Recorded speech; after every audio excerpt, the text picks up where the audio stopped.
Hey, friends, neighbors, meditators. Welcome back to the Meditation School podcast. Well, I actually don't know if any neighbors of mine listen to this. I hope not. David's such a nice boy. He's so quiet. He's always over there meditating. Except sometimes I hear him watching Star Trek. That part is true. I watch a lot of Star Trek. Anyway, if you are not in meditation school and you want to come sit, I don't think I've actually mentioned this on the podcast yet, but it's meditationschool.us. And I teach every other Wednesday, and I have some other amazing teachers that come teach, like Desi Ivanova, who teaches Hypno Journey. She's a hypnotherapist, and some other guest teachers. It's pretty cool. So if you want to come sit for long form meditations and do some deep inner work, that is the place. And this is the place where I discuss some of the topics that I teach in those meditations. And today's topic is called Philosophers, Hindus, and Healers. And I'll explain that through my own story. So very briefly, I majored in philosophy in college. And at that time, even though I had already had somewhat you might call spiritual awakenings, and I was a meditator, something kind of pulled me, and I started believing that the highest form of intelligence on earth was the intellect. So the smartest person in the room was also equally and naturally the wisest, the person who could retain the most information or remember the most complicated concepts. And I think for me, that was partially because I thought on some level I wasn't very smart, and so I looked up to that.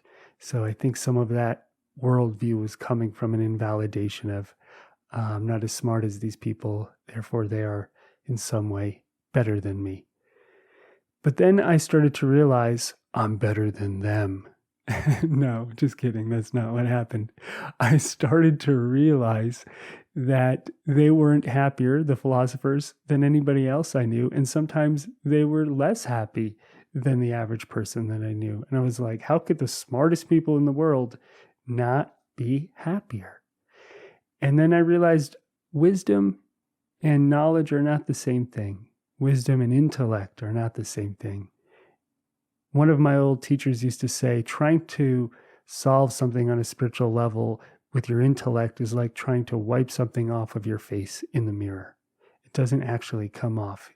It's a futile endeavor. So eventually, when I graduated college, I moved to India, lived in the ashrams, started looking at old, wise gurus with beards for my wisdom. I was carrying pictures of all the gurus in my pocket. I was obsessed with gurus for a time period. First, I was obsessed with professors.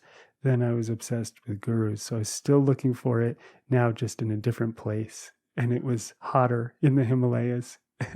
In the winter, actually colder.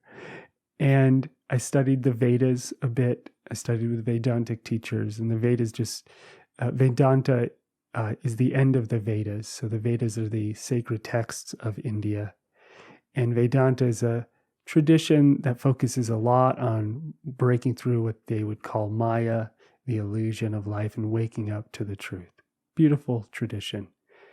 And so again, I thought, this is it. This is the answer. These guys have the answer.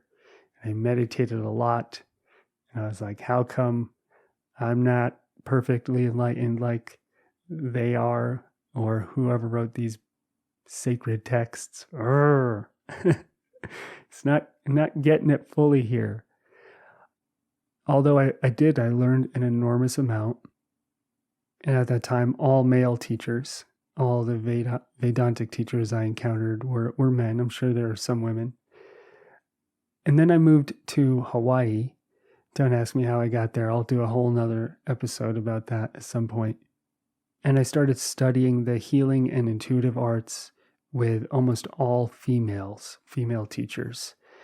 And it had a much softer, gentler tone, less kind of intellectual in nature, like study these concepts and you will know the truth, and more, all right, let's see what energy you need to process. Are you absorbing other people's pain? Where are the pictures and the places inside you that need healing, the trauma that's making you live out certain patterns. And I really, really enjoyed that inner work. I did it for 7 years. I ended up teaching and directing the school and absolutely loved it. And so I got this whole other side of the spiritual world, this very energetic healer side, which you'll see a lot of in places like LA. And I'm just saying that because I've lived in LA for the last few years. So just what I've seen. And I still use all the tools I learned from all of these places. I integrate these tools into the teachings when I teach in meditation school and teach retreats. But I also, at a certain point, had to step back from the philosophers, from the Hindus, and from the healers and go, all right, what's inside David? What is the energy here that wants to express itself that's really true, despite what any philosopher or teacher at an ashram might have to say? And so I had to let go of all of that and almost start again. And you might find yourself sometimes in this energy as well, where you're like, okay, there's all this beautiful information. Deepak Chopra says this, and Oprah says that, and that teacher says this. You're probably, David, man, why'd you name those people? Anyway, and all of that information is outside of you. And I'm sure you've heard this before on some level of learning to find that information on the inside. But usually what happens when we close our eyes to go find that information on the inside or find that capital T truth on the inside, we just get a bunch of noise or emptiness, and we don't know where to look, what to do, where to go, or what tools to use.